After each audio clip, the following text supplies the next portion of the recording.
Hey guys, what's going on? James here, and in this video today, we're going to be going over the 3 inside linebackers that the Buccaneers had formal interviews with at the NFL Combine. This is per our friends over at PewterReport.com, by the way. Now, as I've said, we're only covering the formal interviews and not the informal because we would be here for a long time if we had to cover all the informal interviews. Real quick before we do get into that, though, I am pleased to say that I'm sponsoring a wrestling match. Yes, I am. On April 27th, 2024 at the Seminole Recreation Center in Seminole, Florida, it will be the POW Florida Championship on the line in a no disqualification match as Leroy Shogun, the champion, defends against Daniel, the King of Florida Starling. As you guys can see, my little sponsorship logo is here in the bottom left. The event begins at 5 p.m. and 4 p.m. for the VIP experience. If you guys do want to purchase tickets, because I will be there, I will have a link either in the description of my video or in the pinned comment. But let's go ahead and dive into this. Junior Coulson,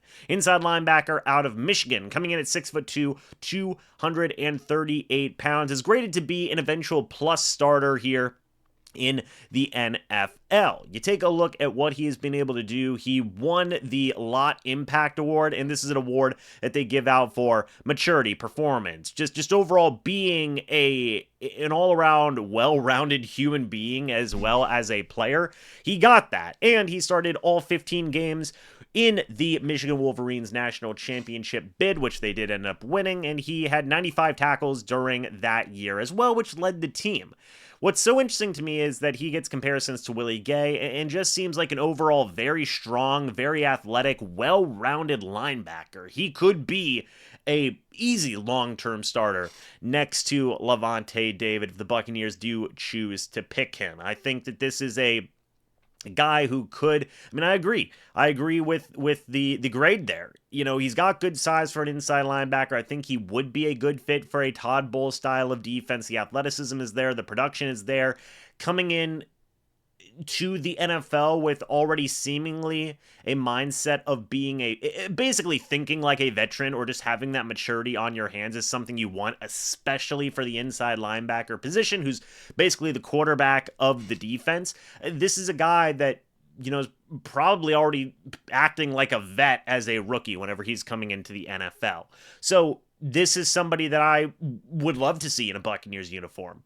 And coming out of an organization like Michigan, it prepares you so well for the NFL and just playing in the big time and winning big games. That's what Junior Coulson did at Michigan and could very well do a similar thing in the NFL. Would it possibly be with the Bucs? I don't know. We're going to have to wait and see, but I definitely like Coulson a lot. Next, you have Nathaniel Watson coming in at 6'2", 233 pounds out of Mississippi State. He's graded to be an average backup or a special teamer. If the Buccaneers could get this guy in the later rounds, I might be down for it. Take a look.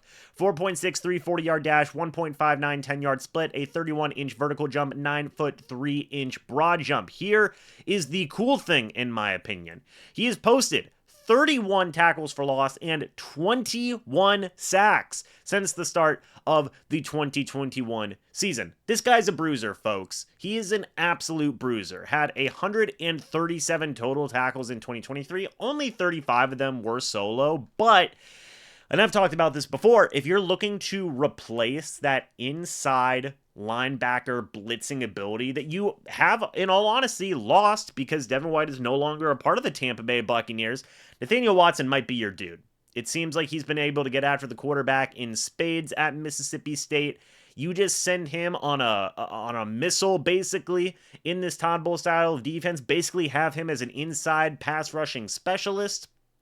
Could be a really valuable backup player for this Bucs defense moving forward. Again, I think it could be good value. I think that the fit is certainly there. You do have some concerns about athleticism. Again, a 4.63. Maybe the goal would be just to have him build up some bulk. Again, he's coming in at 233 pounds. You put him, say, he gains another 15 pounds, he could play outside linebacker at that point. I don't think that that would be absolutely crazy. Maybe that would be the goal for the Buccaneers, is to move him over at outside linebacker. But regardless, I think this young man could be a very good pass rusher for the Bucs, especially considering how aggressive Todd Bowles likes his defenses to be.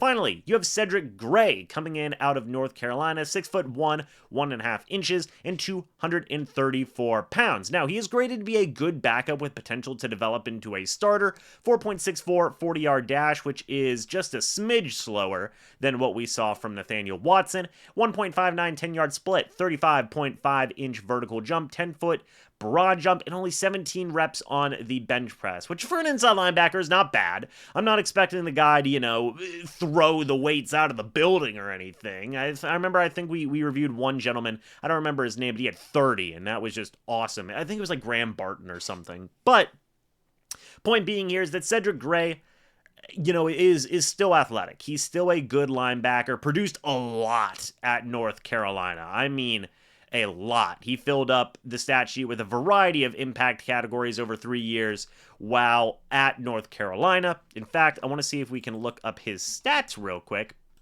because I do know that this guy just went to town. He just went to town while he was at North Carolina. So let's see real quick if we can pull up some of his stats. Here we go. You take I mean, come on. You take a look. In 2021, he had 99 total tackles, 6 tackles for loss, 2.5 sacks. He had 2 interceptions. He had 3 passes defended and a fumble recovered.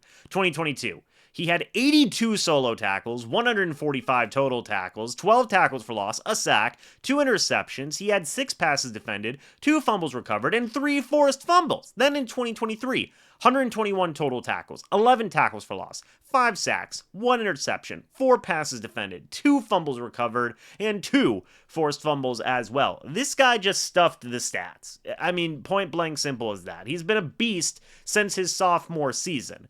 This is another guy that if you can get him, say in the mid rounds or the 4th round pick, I'd say go for it. Why not? I mean, again, is the strength a little bit lacking? Maybe for what, comparing to, let's say Devin White. But if he can bulk up a little bit, I mean, again, 17 reps is still not bad, folks. The stats are there. The tackling ability is there. The tackle for loss ability is there. And that this guy can just load up some stat sheets. We've seen what players like that can be in the form of Antoine Winfield Jr., where versatility in stats is so important. And Cedric Gray could be that guy. Now, is he going to be that guy right away? I don't know. We would have to wait and see. But I am intrigued with the prospect of Gray.